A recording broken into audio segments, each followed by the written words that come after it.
कारण गेले 3 दिवस तो फक्त त्या म्हातारीलाच या वाड्यात बघत होता. आणि म्हातारीला तसं गप्प करणं काय अवघड नव्हतं.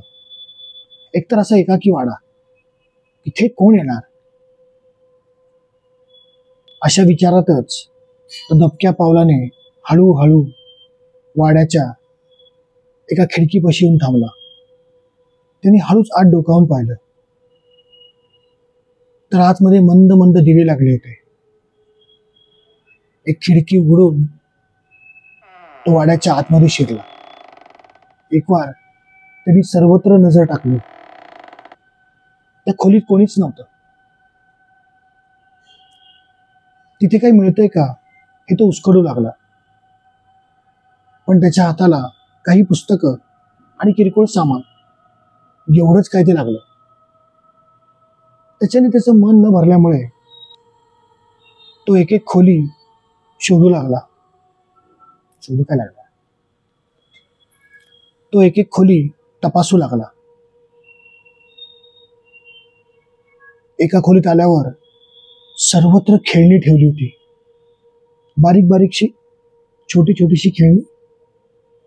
कुठे वाघ, कुठे सिंह, कुठे हरिण, कुठे हत्ती, अशी छोटी छोटीशी खेळणी. ती खेळणी बघून त्याला फार कुतूहल वाटलं. ही बाई खेळणी बनवते, हिला दिसत तरी असेल का? जाऊ दे, आपल्याला काय करायचं आहे. आपण इथे जे काय मिळतंय ते घ्यायचं आणि निघायचं. याच विचारामध्ये तो ती खेळणी चाचपडू लागला.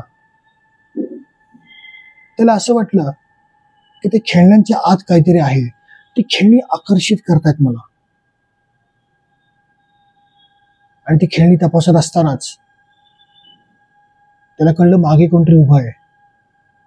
त्यांनी मागे वळून पाहिलं तर ती म्हातारी उभी होती. शांत चेहरा. ती टक लावून त्याच्याकडे बघत होती. 2 मिनिटं तो दचकलाच. 4 पावलं मागे आला.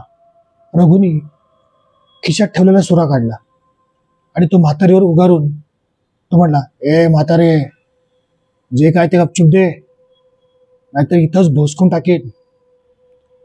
त्याच्या या प्रश्नाने त्या म्हातारीने फक्त एक स्मित हास्य केलं.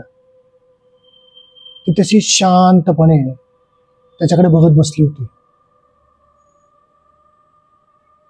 तसं रघु गोंधळून गेला की साक्षात मृत्यू हिच्या समोर उभा आहे आणि ही हसते काय.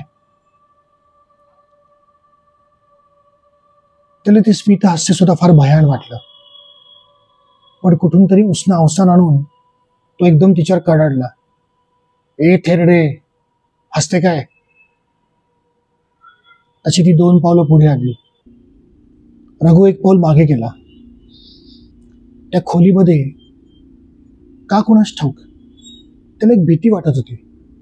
वास्तविक पता साधिक म्हातारी वर चुरा ह्याच्या हातातच होता. तरी पण ती खेळणी, तो मंद प्रकाश, एक थोडासा उग्र दर्प आणि ती समोर जख्ख म्हातारी स्मित हास्य करत. या सगळ्या वातावरणामुळे तो थोडासा घाबरून गेला होता. ती परत 1 पाऊल पुढे आली. तसा रघु 1 पाऊल मागे गेला आणि तेवढ्यात पायाखालची फळी त्याच्या सटकली. तो धाडकन कशात तरी खाली पडला. वरून ती म्हातारी त्याच्याकडे बघून हसत होती. तो कसाबसा सावरला आणि तो उठून उभा राहिला. तर त्याला जाणीव झाली की आपण खालच्या मजल्यावर पडलोय. एव्हाना त्या म्हातारीने एक टॉर्च वरून खाली टाकून दिला.